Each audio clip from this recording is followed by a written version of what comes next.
Uh, Good morning, everyone. I am Maggie Siss, and I am the program coordinator in the statewide assessment office. I am basically the liaison between the districts, NDE, and our assessment vendors regarding student data. Today, I'm just going to give you a high overview of the NSCAS roster process. Feel free to stop me and ask questions during the presentation, or you can also add questions to the chat and I will address those at the end of the presentation. And I will also stick around as long as people have questions. I will stick around and do my best to answer all your questions.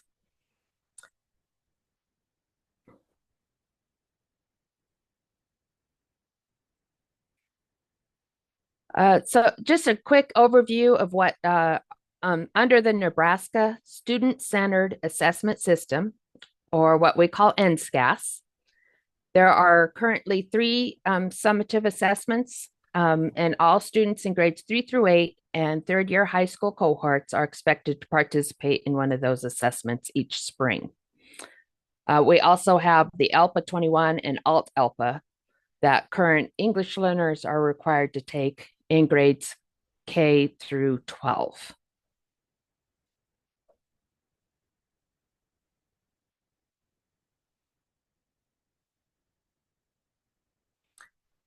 There are four separate vendors and test systems. Therefore, we have four different rosters that we have for review. And NDE sends a master roster, or an initial is a better word, initial roster to each of our vendors at the beginning of January. First off is the NSCAS growth with NWEA. This assessment is what most of your students in grades 3 through 8 will participate in.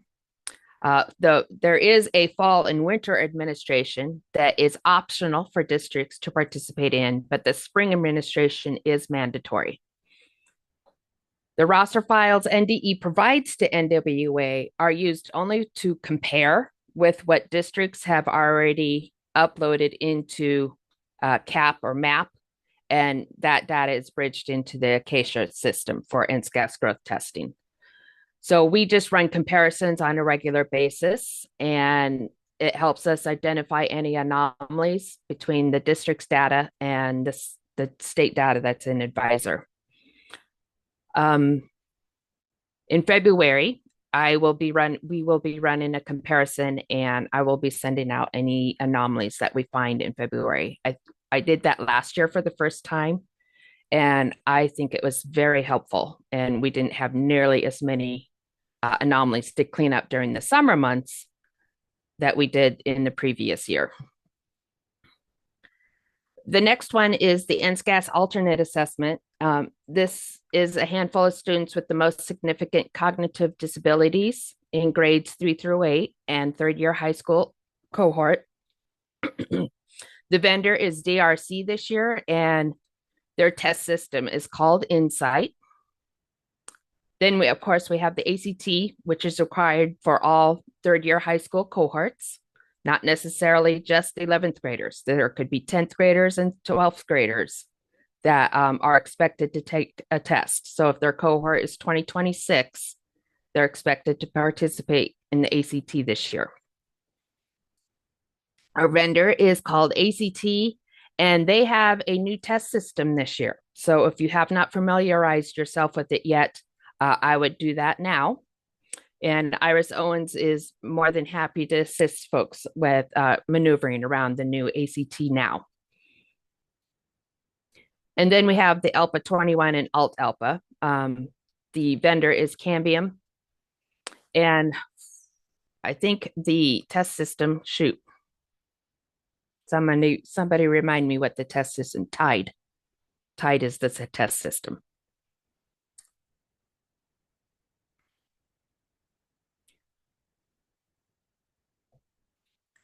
So to review the actual advisor roster reports, we ask that the districts review all of their NSCAS and their ALPA rosters to ensure that their student data is at the most accurate at this time, that, the best that you can do for now. What I suggest is taking a look now in the month of December before you go on winter break, and then take a second look right when you get back, just to, in case you had any type of student movement over the winter break. To review the reports, you will log into Advisor Validation through the NDE portal. You want to ensure that you select the right school year. You want the current school year, 24-25. And then you're going to click on, under verification reports, you're going to click on students. And then for the English, for the ELPA 21 and the ELPA, Alt ELPA, you're going to click on the English Learner tab, which is in gray. And then the report is actually called English Language Testing. And it should be in blue for you. If it's not in blue, then we need to get you a little bit more access. Most likely the, I'm drawing a blank. SPED data and FRL.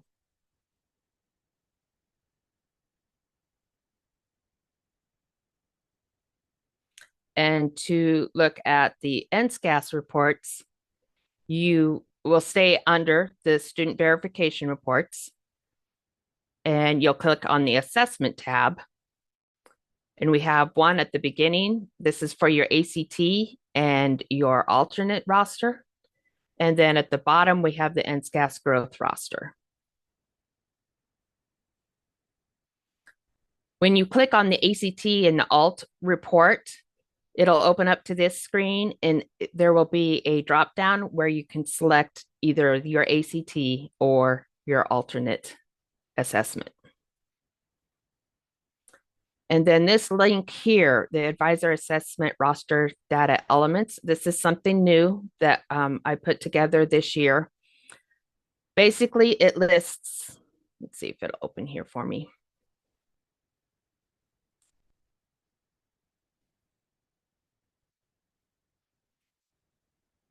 What I've done is I've taken all the possible data elements from the roster templates, and I have tried to explain where that is housed in Advisor. So the roster data element, student state ID, in Advisor, it's called person ID or student ID. And this is where it is housed within Advisor validation. And then this is a link to either the Advisor data elements 24-25 up here is a link, and I've also included the link to person ID instructions. So this will give you specific information on each of these elements. And then this last column provides what you should look for, what I would expect for you guys to look at and how to fix them and so forth. And let's see. Basically, all of these data elements will somehow, some way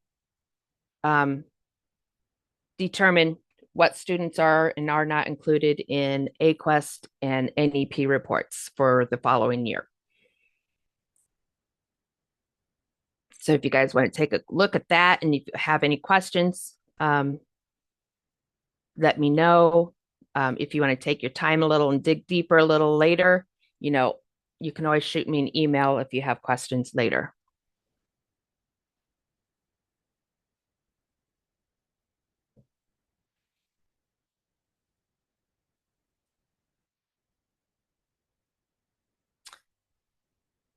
For the ELPA 21 and the Alt ELPA, basically the student population is going to be all students or all English learners in kindergarten through 12th grade with a full-time equivalency of 51% or higher. And you want to pay attention to the alternate assessment field. No means that they would take the ELPA 21. And if it's marked yes, then they would take the alt ELPA.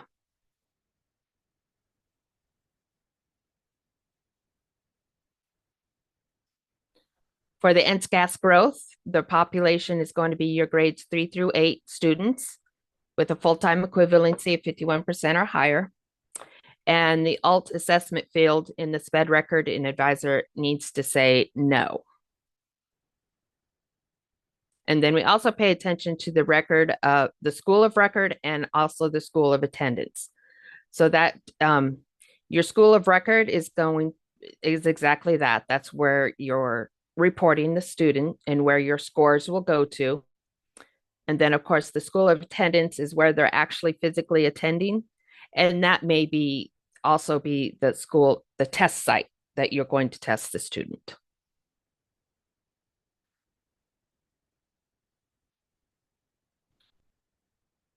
And for the alternate, again, grades 3 through 8 and the third year high school cohort. Oops, I forgot to change it. That should be 2026, not 2025. Cohort year is 2026 for this spring.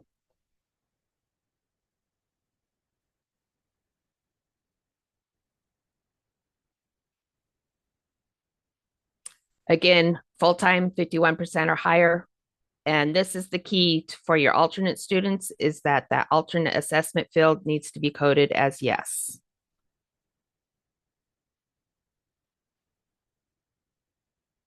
And for ACT, again, third year high school cohort, I fixed it here, 2026. It does not necessarily mean their grade level. 51% or higher FTE, and the alternate assessment field should say no.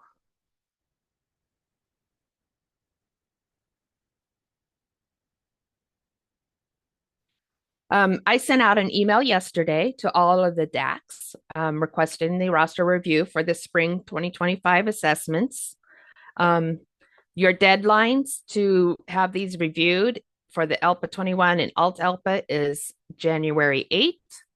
And for the alternate in ACT, it is January 10th. So basically, NDE will be pulling the ELPA rosters on 1/9. And so that's why the deadline is a little bit, and you get a couple of extra days for the alternate and the ACT. Basically, we'll be pulling the rosters on the 13th, that Monday. The 10th is a Friday, so we'll pull the rosters on Monday.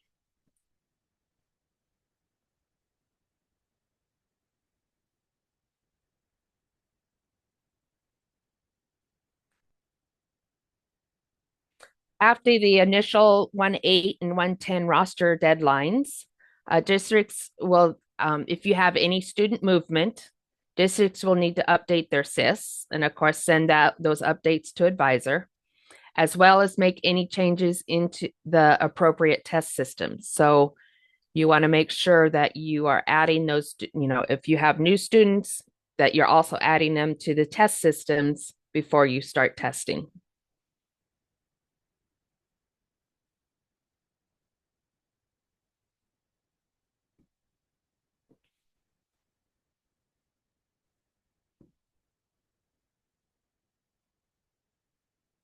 Is there a deadline for the regular NSCAS?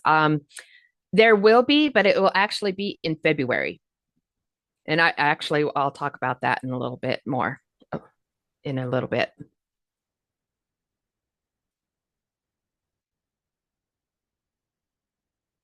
I do want to touch base on a couple of student populations that are commonly overlooked. Your exempt school, your homeschooled students. If you have any students that are in a submitted or a pending status for homeschool, you can go ahead and update their enrollment to a 205. That way they will fall off of your roster. And then, of course, all of your external programs. So if you have any students that is currently at a Rule 18 or attends an ESU school or program or a contracted agency, You want to ensure that those students are included in your roster. You, as the district, are still responsible for testing these students. Now, most of the external programs are very good about coordinating testing.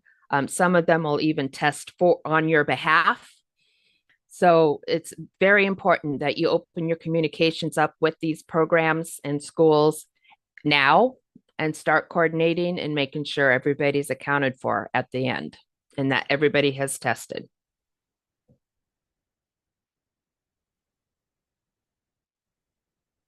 Here's a quick view of the test windows for coming up this spring.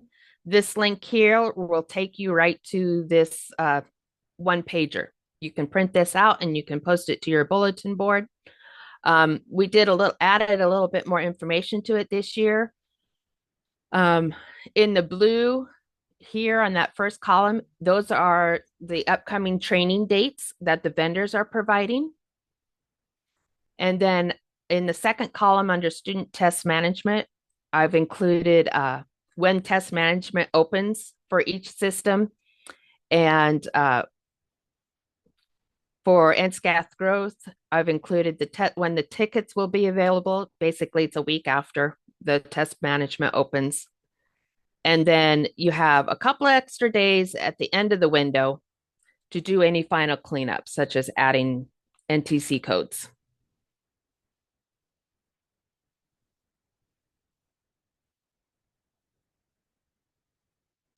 Here are some additional resources that are available to you.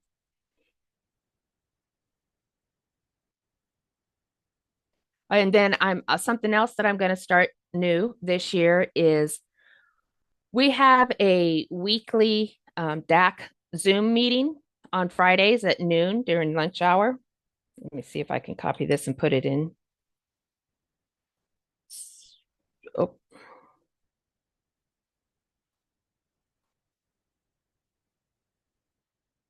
there we go. I just added the Zoom link to the chat. And after those Zoom meetings, which last about a half an hour, so around 12:30, you can log in. And if you have any questions on the roster on the 13th and the 20th of December, I will stick around and answer any questions that you may have during those hours. Maggie, can you send that link again in the chat and then I'll add it to the Workday site too, that Yes. information.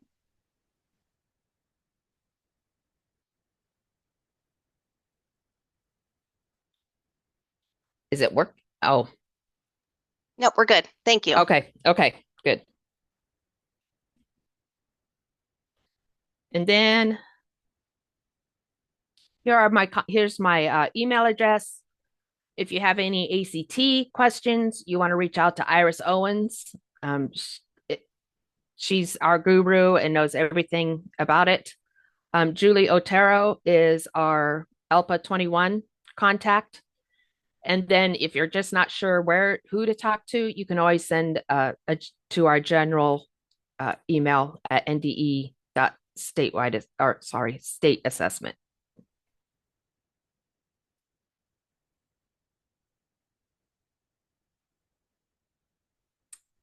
And that is it in a nutshell.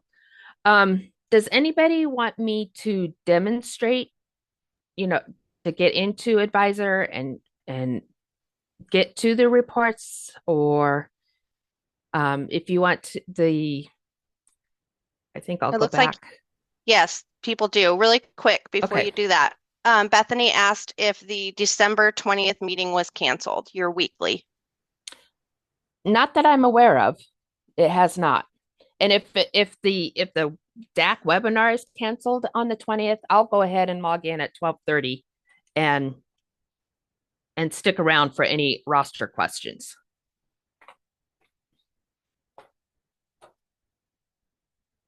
On that same link.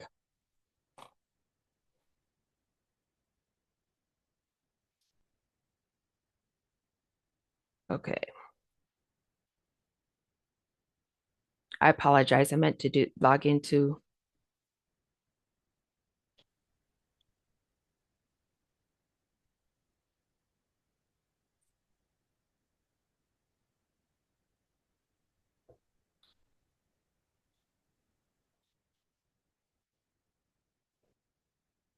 Okay, so we're just logging into the portal here.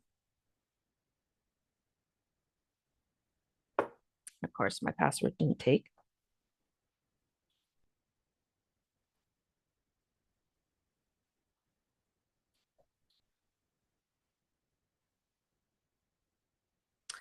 We're going to click on the student, staff, and SSRS. In here, we'll click on advisor validation.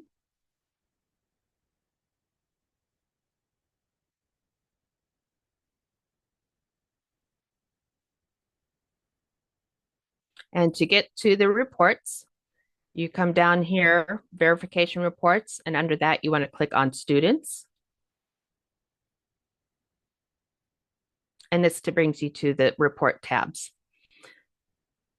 So I know Opal's on the call, so if she doesn't mind, I would like to bring up Grand Island, if that's okay.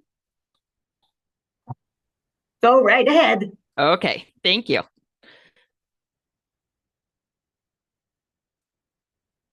And the year's already 2024. So we're going to skip down here to the English learners. And you can see the reports are in blue. That's a good sign. And this is the English learner, English language testing. You can click on this and I'll bring up your roster.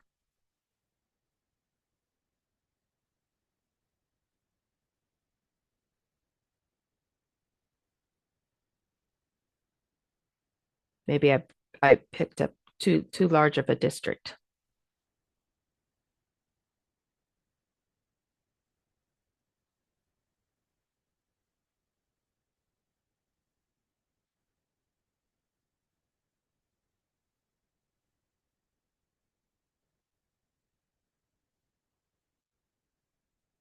Oh, goodness.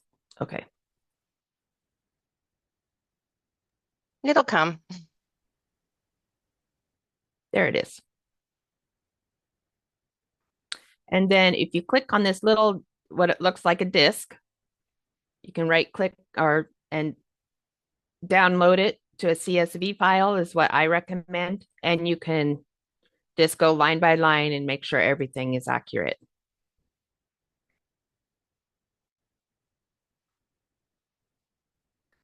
And if you go back to the verification reports and click on the tab assessment,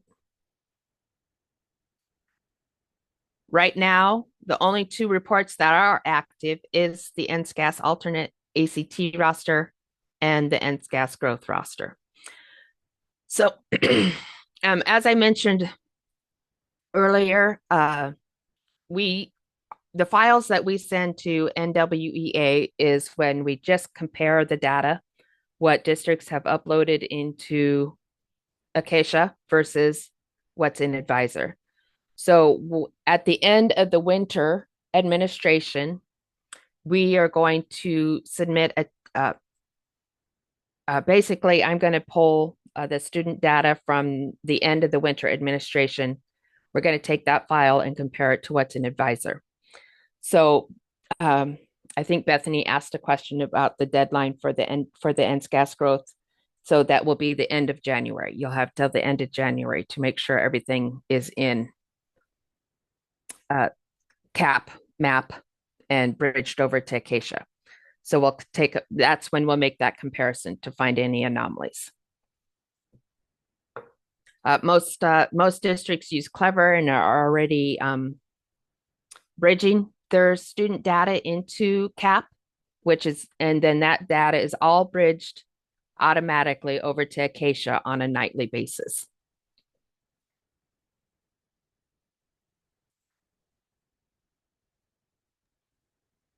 Dennis asked if we have none, will it say no records returned? That must be about. Is that for the advisor reports? So like if you don't have any alternate students, that's most typically, a lot of districts don't have alternate students. So it will show up as blank. Okay. Christine asked, who should be joining the weekly DAC Zoom meetings? Well, that's the weekly DAC meeting is specifically for DACs. DACs are welcome to invite anybody that they feel can get something out of the information that we provide. Basically, we just touch base on anything that's currently going on in the assessment world. And then at the end is usually we take about 30 to 40 minutes. And so data stewards, if you have any roster questions, you can log into the Zoom about 12:30, and I will stick around and answer any questions after the DAC meeting is over. Anna asked, this will the comparison only look at enrollment and advisor to compare students in grade and such instead of advisor person ID? Only look at enrollment. Can you? It will be. So what we're going to do is we're going to take the typical data, from that data elements document that I showed halfway through the presentation. What it boils down to is I will pull a student results from winter, which will provide all students that are currently rostered in Acacia for the winter administration of NSCAS growth. And then we are going to take that data and compare it to the data in Advisor. So student names, date of birth, and enrollment. Those are the three that will be compared. And if we find any anomalies, I will be reaching out to the district saying, hey, these things, you need to look at these things and make sure corrections are made prior to testing. Yeah, that would be the ideal. Yeah, I just before asked because testing. last year we did have an issue where the student was still in third grade and advisor person ID, but he had been withdrawn from the district like in August. And we were getting questioned about it in spring. Okay. So well, that's something what the districts would need to look at their bridge for between advisor validation and also look at the student's record in person ID and make sure everything is accurate. And because all of the data is originated from the district and bridged into advisor. NDE can't make any fixes, or at least I cannot make any corrections in advisor. It has to come from the district SIS and pushed to advisor through the bridges. I guess my concern is we looked at grade level in advisor person. Anyone can log in there and change a kid's grade level. The grade level was correct in advisor. They're two different systems of data. Mm-hmm. Well, we pull grade level through advisor validation. The only thing that we pull from advisor person ID is the names and the date of birth. Mm-hmm. Well, this kid wasn't ever reported in third grade at advisor validation, but he got onto a list with third grade because he had started there initially. Mm-hmm. Okay. We backed him out to second grade in advisor, but in advisor person, he never got re-uploaded because he was drawn student. And we left him in third grade advisor person. So what happened is Acacia has a limitation that I've, talked to NWA about consistently, and they still haven't found a solution. But if at any time a student is uploaded into CAP or MAP, so let's say you turned on Clever in July, and we thought that student was coming to your district, so he's been uploaded into CAP or MAP in July or August, that student is automatically bridged over to Acacia and then is automatically rostered for every administration for that school year. So even though the student never showed up, that record has already been created. And even though the district is no longer rostering the student through Clever or your uploads, the record is there. And so the district will need to go in there and add an NTC code of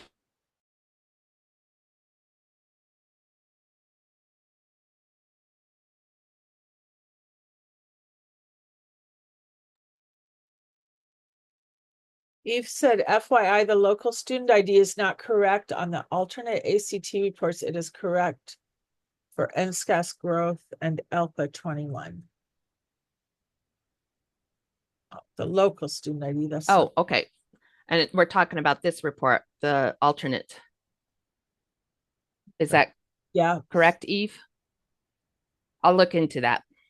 Yes, I was double checking. None of the local student IDs are correct when I pull there, but when I did double check that the English learner and the NSCAS growth were correct, but it's a whole bunch of interesting Okay. numbers.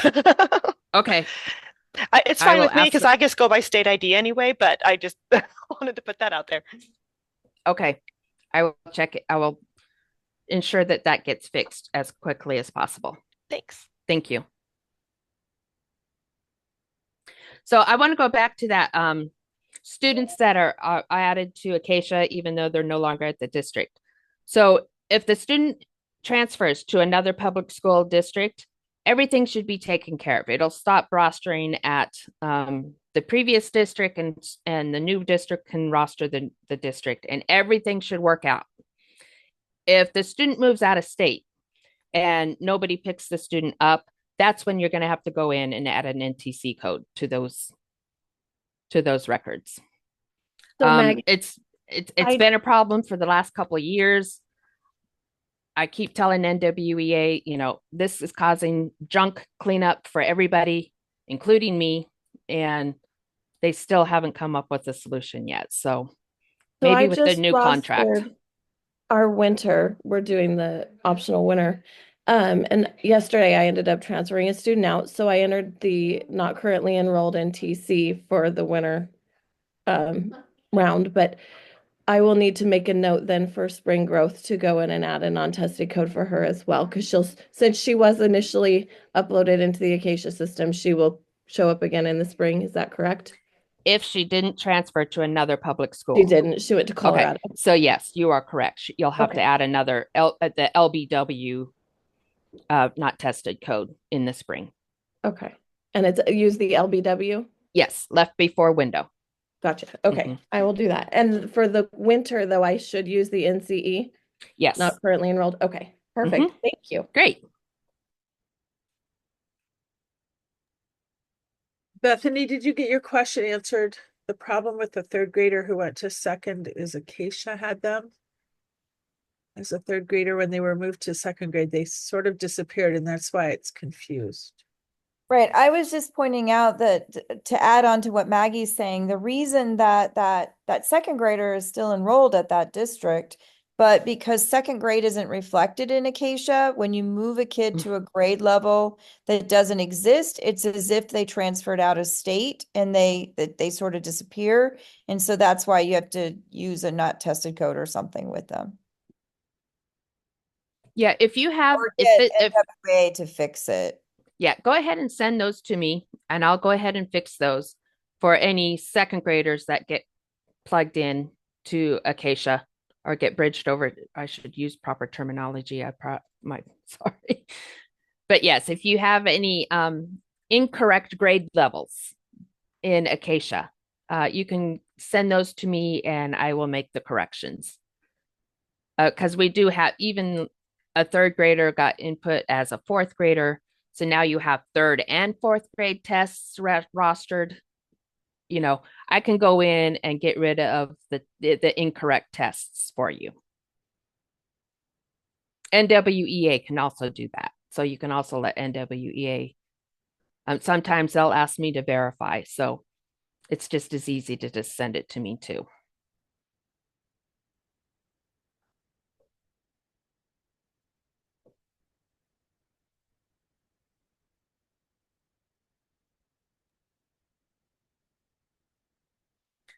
So in my, go ahead. Oh, go ahead, Maggie. Sorry. Well, I was just going to point out, that's the wrong one. Am I still sharing my screen? I don't think I am. No, you're not. Not right Okay. now. Let me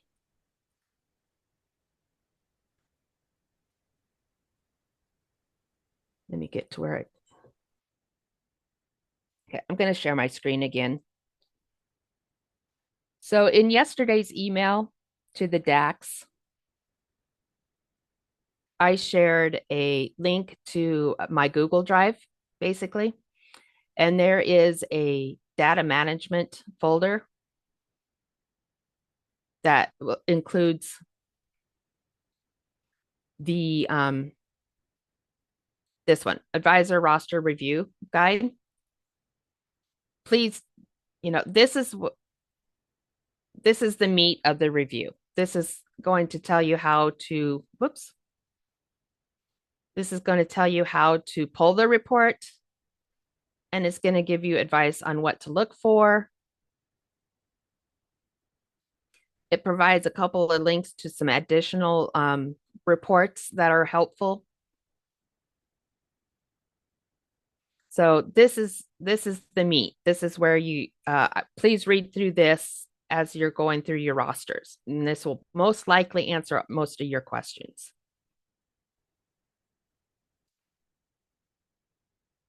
Okay. Okay. Any more questions, folks?